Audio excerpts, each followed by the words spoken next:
Good morning. Today on the Brew, we are going to tackle China's economic growth in 2024 with Paulina and Molly. So stay tuned for that opening bell.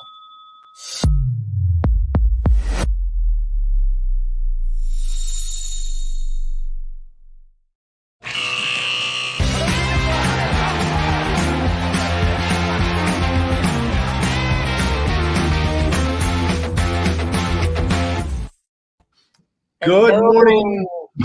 Hi, 2024 people. What the heck? Happy New Year. Happy New Year. Right? Good. So we made it alive. I can see we're still moving. That's good. I know. I arrived late for the world to know. I came in like a shoulder roll coming in hot. Yeah, that's right. I made it. Paulina, how'd you do? You managed okay? I did pretty well, thankfully. I made it back home from Philadelphia, so all good here. Oh, good. Okay, back in NYC somewhere, right? Yeah, somewhere in New York. All right, good, awesome. So let's get right to it. I know we're busy. We have to move along, but let's get right to it. So China, economic growth in 2024. First of all, can we kind of talk about 2023 just broadly? Was it as good as they thought, or was it supposed to be a boom? But I don't think it really was. Was it, Paulina? There were really high expectations for Chinese economic growth in 2023. COVID obviously had a huge drag on the economy for 3 years. The government put really strict lockdowns for all the people there. But there were really high expectations that in a post-COVID environment, China's economy would boom from the pent-up consumer demand. But fast forward to 2023, consumer health wasn't as strong as expected. And that's because income growth was small, households were struggling, unemployment was and still is high.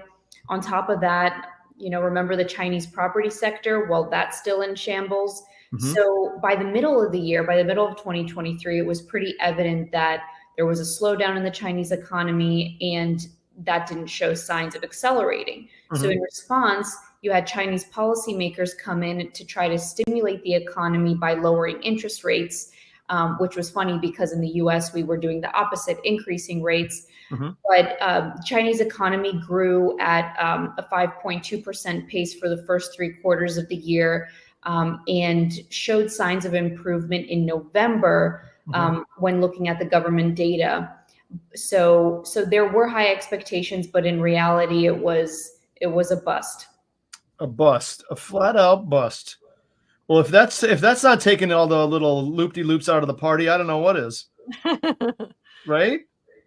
Oh man. Okay. Well, having said that, do we have any greater expectations for 2024, or do we feel a similar bust? What do you think?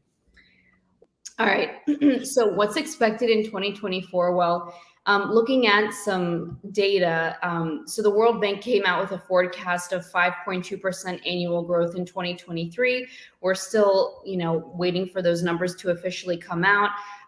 But in 2024, they said that the economy in China is going to grow 4.5%, and then which is obviously less than the expected growth for 2023, and that in 2025, that growth should even be lower at 4.3%.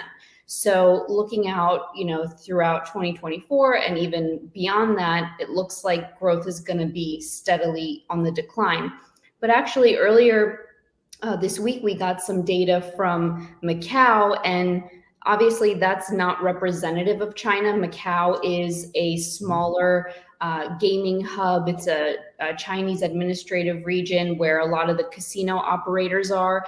And there was some positive data coming out of Macau. The local government came out and said the gross gaming revenue, which comes out on a monthly basis, was really positive for December. And that shows that there is activity from some Chinese consumers, but it's important to differentiate the Macau visitors versus the average Chinese consumer. The average Chinese consumer is more, very careful as to where they're spending their money versus a Macau visitor is kind of like the high-end VIP visitor who has more bandwidth to spend on their money. So overall, it looks like throughout the next few years, growth in China may be slower ahead. All right, from all that stuff, what's the question? Is the question what is the question? Well, so there are obviously some challenges, not only for the Chinese economy, not only in 2024, but actually major fundamental challenges within the Chinese economy. First and foremost, it's about demographics, and there's a low fertility rate in China. The life expectancy is growing, and that combination is really not a good one. There's also a talent gap. So to address that issue, Chinese companies, they're working with vocational schools. They're trying to push students into blue collar careers. So, these slower population trends and these difficult demographic trends, they're really not good for the government. They're not good for business and society. So that's something that they need to overcome. Although I still think that there are some tailwinds for the Chinese economy in 2024. First and foremost, China, they have really strong areas in their economic output. So think of exports of machinery, phones, cars. One particular bright spot is the electric vehicle sector. So China is the world's largest EV market, and there are many domestic EV brands that make up over 80% of China's entire EV market. So there's a lot of competition there, and that's a sector that's booming. Yeah. So would we're a net importer versus exporter to them, right? So by a landslide, is that accurate? We import more stuff from them than we send to them. Yeah. Okay. So I think exports are falling though on that record. I think they are. Yeah. Even more because of their headwinds that they've already faced, right? What do you see over there, Paulina, on exports? Yeah, I also heard that exports are falling. Although we do still get a majority of our goods from there.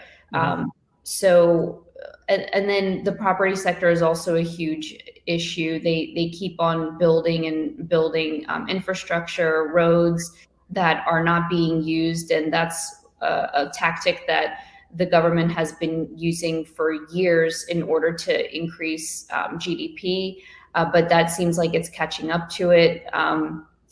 So yeah, I think there's a lot of fundamental issues here, but if they want to try to turn it around, I think they're going to focus on technology and growth, and transforming their industries with technology.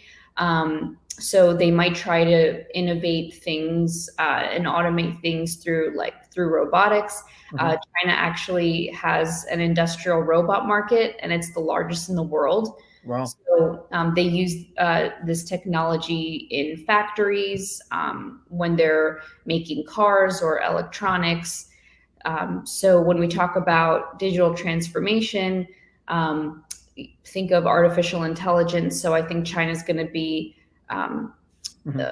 is going to be using something along those lines in order to make things more efficient and maybe try to cut down on labor costs and things associated with that.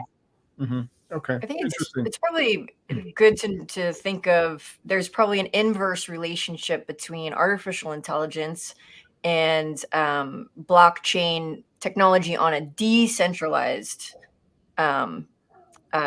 ledger. So the decentralization makes it a lot harder for of government oversight to come in and control, where artificial intelligence is often used to facilitate that. And being a Chinese Communist Party, the CCP, they really are really pushing that. And so this is just me looking at things, and we see these empty fields of buildings because their MO has been build infrastructure, because and it used to be $4 of infrastructure per $1 income. Now it's all the way up to $12 on build for the infrastructure for, you know, $1 return on that. And you just see these empty buildings, and I'm wondering, is this going to be like a Blade Runner future? Are they going to be housing their AI that they're building? And will this probably be the epicenter, which, you know, then I go to, there's a lot of regulation on the table across the world to figure out how do we handle artificial intelligence? How do we symbiotically move forward with it? And I imagine geopolitics will have there'll probably be a lot of borders where AI is allowed, AI, you know, is mitigated to some extent. So it'll be interesting to see how China plays out in that. Are they big players in the AI space? I mean, I would think from their They technological sort of, you know, and they're huge. Yeah, they're big players in the quantum computing, which then makes you question, why is the IMF still labeling them as an emerging developing market when they have some of the biggest tech in, you know, and I know that's GDP and there's some calculations there, but really when you stand back and look at it, should they be getting these advantageous interest rates for I'm confused. I could be clueless. That's a CT part. That's a good CT scan, just so we're clear. I like it. I like Right. it. So, Paulina, I would say then that you're not overly optimistic about 2024 for China. I mean, it doesn't sound like you're in the dumps about it either, right? Sort of lukewarmy.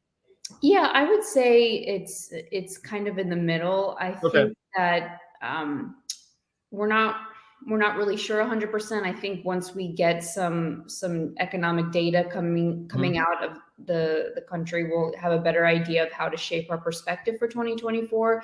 But and we'll not only get that from economic data, but also from earnings reports from U.S. companies that do business abroad. I think different areas might perform differently. So retail might remain pressured because consumers are probably going to be cautious around spending, especially on some high-end discretionary purchases. But maybe companies that sell low-cost merchandise may fare better. For example, as we mentioned, the gaming industry has been doing particularly well ever since the lockdown stopped and tourists started to come in. So I think that will continue that trend. So it's to be determined, but I think it might be in the middle. Right. And you brought up a really good point. You uncovered some data last show saying that moving away from, you know, they're moving towards experience versus buying stuff. So that might hinder their export that they count on from us as well. Yeah. Yeah, I think that's a good point. And hitting on that in relation to Macau, casinos in that area, as I said, they've been performing really well. And these casinos, they have restaurants, they have shows, which feeds into the experiences. And I know we talked about that last week. Consumers are prioritizing these, allocating their money towards experiences. So I would say that industries within the Chinese economy that will do well will focus on experiences.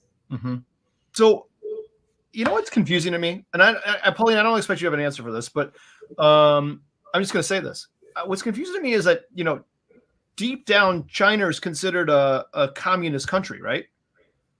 More or less. So under that sort of development or system, there's not a lot of freedom for any kind of market economy, is there?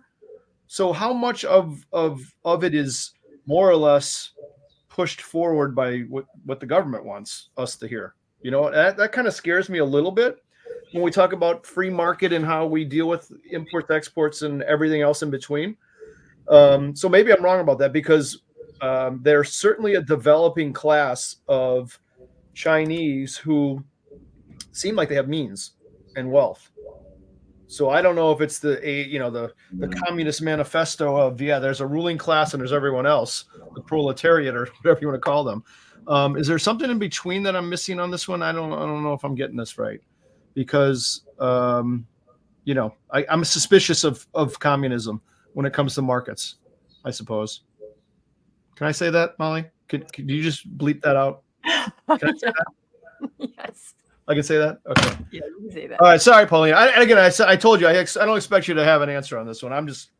I'm venting, sort of. Yeah, I see your point. There is a huge disparity uh, in wealth. Obviously, there's the super wealthy versus the middle to even lower Yeah. class, and so it seems like that's catching up with the Chinese economy because the consumption, which is a huge part of any economy's GDP, has been really low in 2023, and it's expected that Chinese consumers may not consume, may not spend at the same pace as they used to because their income is not growing. And it sounds similar to kind of what's happening in the US. I'm not sure what the root causes of those are. Mhm. I'm sure it goes back to COVID, but it definitely is more difficult for a lower income consumer to spend Mhm. versus a high income consumer in the Chinese class. Yeah.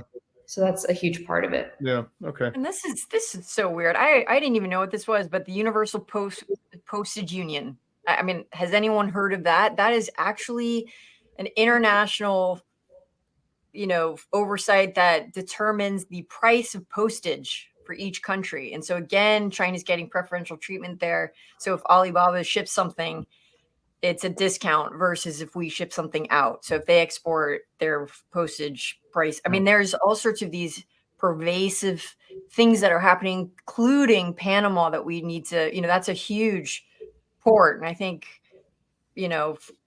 they're trying to establish their place down there in a huge way. So it's really important to keep an eye on Panama and what's happening in those areas. You're calling, I think you're calling bullshit on that postage thing, aren't you? Oh, right. Sounds like it, but no. Yeah. That is real. Okay. I believe it.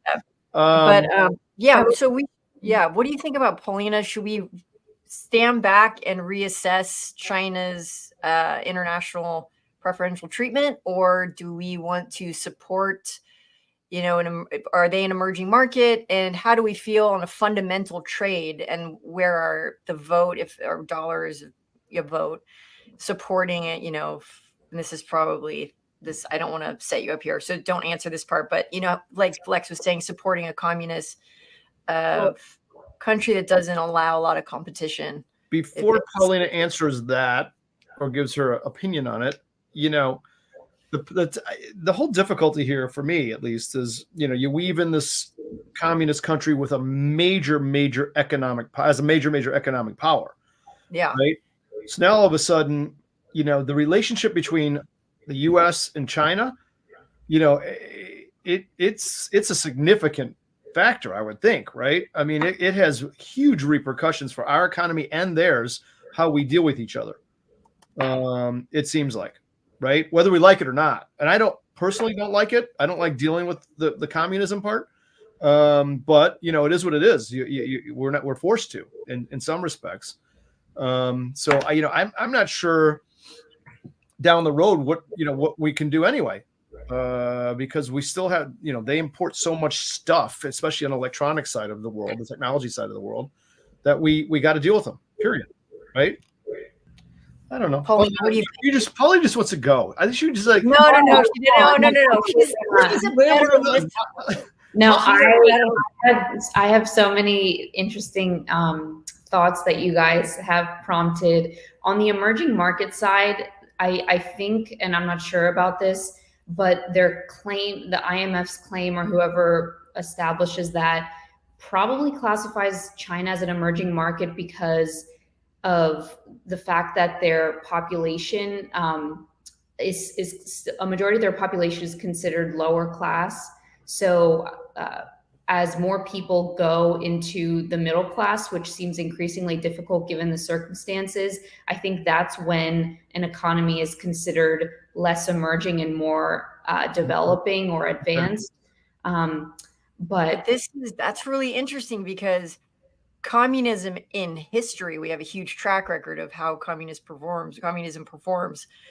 That tends to be the repercussion that there's there's a disappearing middle class, and the Politburo controls the struggling lower classes. And so if internationally we give preferential treatment to that versus rewarding capitalism, then I think that would be a better world. But if you talk to people who actually live in China, the younger generations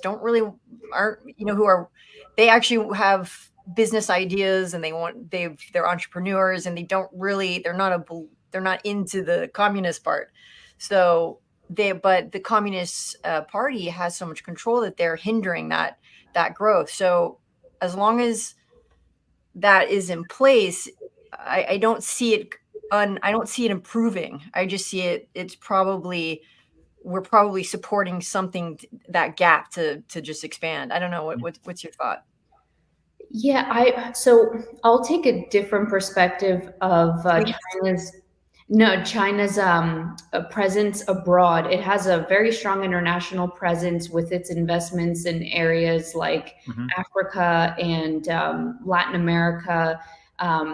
And I think, taking it a step further, that also, puts into question its position in BRICS. I know that has been a huge, I think it started in the early 2000s, the formation of BRICS, along with, Brazil, Russia, and India. And I think there's even more countries trying to apply in BRICS, and how that, formation of economies could create maybe, another currency or what have you, so they can start doing business with each other.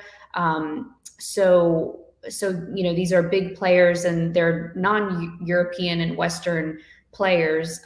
So it kind of sounds like the formation of a new World Bank or IMF, but in these new age economies. So I don't know what that is and what that means, but it's something that I've been reading about and taking note of. That's a really good point. I mean, I think, a lot of these wars are currently happening, but the real thing to keep an eye on is these banking systems and how they're changing. LIBOR is being cycled out. We have Enbridge happening, which is going around the IMF and around the SWIFT system. And then BRICS, as you say, they're promoting, a digital coin, and, everyone into Bitcoin is like, that's great. But what they don't tell you is that it's not on a decentralized ledger. They might say it's decentralized, but it's really, like these two guys are watching, they're holding the ledger, but a true decentralized ledger is across everyone who's involved. So that's the really important stuff to be looking at right now, and not to be distracted by what that big box on your wall might be telling you. Otherwise, really, and how do people keep an eye on it? If we all have finance backgrounds, so I think it's really important to educate what is money, what does the IMF do compared to the Bank of International Settlements? What's the difference there? And a lot of us are just new to all this, but I think it's a lot easier than it sounds complicated, but once you just piecemeal it and you learn a little bit here and there, you can take a grasp, and then your eyes open wide, and you know where to look when you zoom out. Yeah. Okay. Coolio. I'm not making a trade in a Chinese ETF. Okay. Just saying it. Yeah. I think Paulina and I agree. We're kind of lukewarm. It's like my porridge, not too hot, not too cold. I think if you study certain sectors and you know that there's going to be some sort of growth, then you can look into it, but you have to be strategic about it. You have to know when to buy, when to pair your losses, if there are any. I think in general nowadays, especially in a difficult market like China, you have to have a strategy, and you have to be disciplined in executing that strategy. You can't just be like, oh, I'm investing in this ETF or stuff, Yeah, no, I agree with that. That's a good point. About it. Cool. All right, Paulina, thanks for coming on. See you next week. You have a great weekend. Great to see you in 2024. I hope it's a happy new year and a prosperous one. So looking forward to it. Have a great weekend. You too. Thanks, Paulina. Bye, Paulina. Bye. Bye. Bye. Molly, it's just you and me again. I know, it's China. That is a really. I gotta be honest. You know, the China part. I don't know much about the China part. So I needed you guys' help there.